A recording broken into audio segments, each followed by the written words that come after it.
हाँ जी, तो क्या हाल है आपके। The wait is finally over. Technical entry scheme TES की नोटिफिकेशन आउट हो चुकी है, यानी आप अपना फॉर्म अब भर सकते हैं। वीडियो में मैं कंप्लीट डिटेल्स बताने वाला हूं, फॉर्म से रिलेटेड, एलिजिबिलिटी से रिलेटेड, कैसे मेरिट बनेगी, क्या क्या इंजीनियरिंग स्ट्रीम्स के ऑप्शन है, सब कुछ बताऊंगा। वीडियो को ध्यान से सुनना। मैं पहले भी बता चुका हूं, टेक्निकल एंट्री स्कीम एक डायरेक्ट एंट्री है जिसमें बच्चे को कोई अलग से एग्जामिनेशन नहीं देना, सिर्फ और सिर्फ जेई के बेसिस पे उसको डायरेक्ट एसएसबी की कॉल लेटर आएगी। एसएसबी की प्रिपरेशन की टेंशन आपको लेनी नहीं है। मैं पहले भी आपको बता चुका हूं, एसएसबी की प्रिपरेशन आप एलडब्ल्यूएस एसएसबी से करोगे। इंडिया में सबसे ज्यादा रिकमेंडेशन हमने दिए हैं, बाकी उसके बारे में एंड में दोबारा बता दूंगा। अभी के लिए सिर्फ ये डिटेल सुनो कि एग्जैक्टली है क्या। TES entry, technical entry scheme, ये 10+2 एंट्री बोलते हैं इसको। इंडियन आर्मी की है बच्चे। इसमें वो बच्चा अप्लाई कर पाएगा जिसने इस बार का जेई का मेंस का एग्जामिनेशन दे रखा होगा, जो उसके अलावा कोई और एलिजिबल नहीं है। नेशनलिटी पर इंडियन हो सकते हैं, भूटानीज हो सकते हैं, नेपालीज हो सकते हैं, और भी बहुत सारी कंडीशन है, बट मुझे लगता है कि मेरी सारी वीडियो जो है वो इंडियन ही देखते होंगे। Age limit is one of the most important factor. Age limit होती है बच्चे इसकी 2 जुलाई 2005 से लेके 1 जुलाई 2008। आप इसके बीच में या इन डेट से पैदा हुए हो तो आप इस फॉर्म को भरने के लिए एलिजिबल हो। जब आप अकेडमी जाओगे तो आपकी एज 16.5 से 19.5 साल के बीच में होनी चाहिए। ठीक है जी। जो आपका डेट ऑफ बर्थ कंसिडर होगा वो क्लास 10th की जो सर्टिफिकेट है उसके बेसिस पे कंसिडर होगा। एजुकेशनल क्वालिफिकेशन में 2 चीजें हैं। आपकी पीसीएम में मिला के मार्क्स आने चाहिए बच्चे 60%। पीसीएम में 60% होने चाहिए, अलग अलग नहीं, मिला के 60% एक एग्रीगेट मिनिमम होनी चाहिए, और आपने जेई का एग्जामिनेशन दे रखा हो। ठीक है जी, क्लियर होगी। इसमें तो मेरे हिसाब से कोई इशू होगा नहीं। मेडिकल स्टैंडर्ड जो मतलब आर्मी के हैं वही।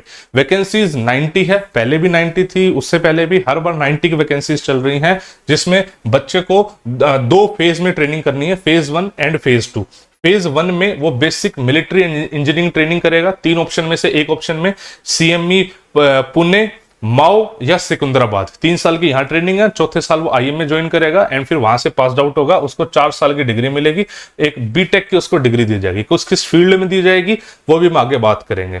These are the basic thing. आप जब कमीशन होगे तो सीधा लेफ्टिनेंट के पद पे जाओगे, फिर captain, major, lieutenant colonel, and obviously आगे चलता रहेगा। This is a permanent commission बच्चे। सैलरी के पे स्केल भी दिखे हुए हैं, तो जो ग्रेड ए ऑफिसर के स्केल है वही है। इंडिया में सबसे ज्यादा सैलरी फौजी अफसर की होती है in terms of a government servant. ठीक है, तो सबसे ज्यादा सैलरी आपको मिलेगी। अगर कोई बच्चा पहली बार देख रहा है इसको तो उसको समझ में आएगा। ठीक है जी, ओके जी। मैं उसके अलावा और भी सारी बातें बताता हूँ। ये सब सैलरी के पर्सपेक्टिव है। बहुत सारे अलाउंसेस इंडियन आर्मी देती है बच्चे, वो अलाउंसेस आपको मिलेंगे मिलेंगे। ठीक है जी, चलो उसके आगे मैं अगर बात करूं, अप्लाई कैसे करना है बच्चे, ज्वाइन इंडियन army.nic.in पे करना है, प्रोफाइल बनानी है, वहां पे टीएस का ऑप्शन आएगा। बहुत सारे ऐसे बच्चे हैं जो एनडी भी जिनका हो रखा है, वो बोलते सर हमारे एनडी का ऑप्शन दिखाई नहीं रहा, सिर्फ टीएस का दिखा रहा है। एनडी का भी नहीं दिखाएगा, एनडी का थोड़े टाइम बाद दिखाएगा। अभी वहां पे बस टीएस का ऑप्शन आएगा। जब आप फॉर्म भरोगे, आपको 10th का सर्टिफिकेट चाहिए, आपको 12th का सर्टिफिकेट चाहिए, आपको आईडी प्रूफ यानी आधार कार्ड चाहिए, और आपको अपनी जेई मेंस रिजल्ट की कॉपी चाहिए। ठीक है भाई, ओके कोई मिस्टेक आपको नहीं करनी है भाई साहब। पूरी अच्छे से नोटिफिकेशन पढ़ लो, सुन लो, उसके बाद ही फॉर्म भरना। उससे पहले आप प्लीज फॉर्म मत भरना। ठीक है जी, ओके। और मतलब जो जेई मेंस 2024 वाला नंबर है, बीटेक वाला, सिर्फ वही वाला नंबर भरे। बी आर्क वाला नंबर भर दिया तो गड़बड़ हो जाएगी। बीटेक वाला सिर्फ जेई का नंबर भरना। जो एसएसबी की डेट्स आएंगी बच्चे, ये अगस्त एंड सितंबर में है। बहुत बच्चा पूछ रहा है कि एसएसबी की डेट्स कब आएंगी, तो एसएसबी की डेट्स भाई साहब अगस्त एंड सितंबर में है। ठीक है, अगस्त एंड सितंबर में आपकी एसएसबी की डेट्स आ जाएगी। तो इसके लिए जो आप एसएसबी बैचेस लोगे वो जून और जुलाई वाले लोगे। अगस्त के भी ले सकते हो, बिकॉज अपनी डेट चूज करने का ऑप्शन आएगा, तो जून, जुलाई, अगस्त ये आपके ऑप्शन रहेंगे। इन एसएसबी के बैचेस को आप सेलेक्ट कर लेना। मैंने आपको पहले बताया है, मुझे आपके 21 दिन चाहिए होंगे।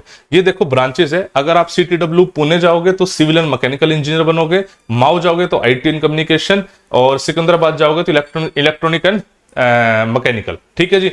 और पुणे जाओगे तो कॉर्प्स ऑफ इंजीनियर में, माओ जाओगे तो कॉर्प्स ऑफ सिग्नल्स में जाओगे, वरना फिर corps of electronics and mechanical engineers में जाओगे सिकंदराबाद जाओगे तो। ठीक है जी। जो आपकी मेरिट बनेगी, उस मेरिट में आपके मार्क्स एसएसबी के भी जुड़ेंगे और आपके जेई के भी जुड़ेंगे। जिसकी जेई में परसेंटाइल अच्छी है उसके मेरिट में जाने के चांसेस अच्छे हैं। बट इस बार तो इंडियन आर्मी ने खतरनाक चीज करी थी कि टोटल बच्चे 128 रिकमेंड करे तो 128 के 128 चले ही जाएंगे। ठीक है, तो ये तो होगी सारी फॉर्म की डिटेल्स। फॉर्म आप भर दीजिएगा। मैं अब आपको एसएसबी बैच की डिटेल बताता हूं।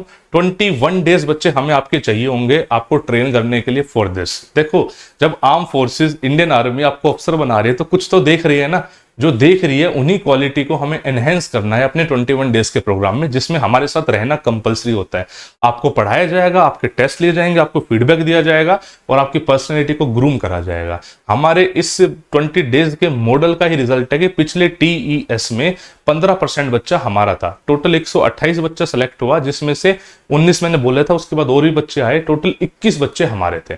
मतलब 128 में से 15% बच्चा हमारा है भाई, ठीक है। वो हमारा बच्चा जो ऑफलाइन में हमने पढ़ाया है, जिसको ट्रेन करा फॉर एसएसबी। तो आप भी हो सकते हो। इस प्रोग्राम की फीस होती है हमारी 21,000 रुपीज, 21,000 रुपए हमारी इस पूरे प्रोग्राम की फीस होती है। 21 दिन का प्रोग्राम होता है। इस 21,000 में रहना खाना सब कुछ इंक्लूडेड है, ठीक है। आप बैचेस के फिल होते रहते हैं, अपने अकॉर्डिंग बैच सिलेक्ट कर लेना।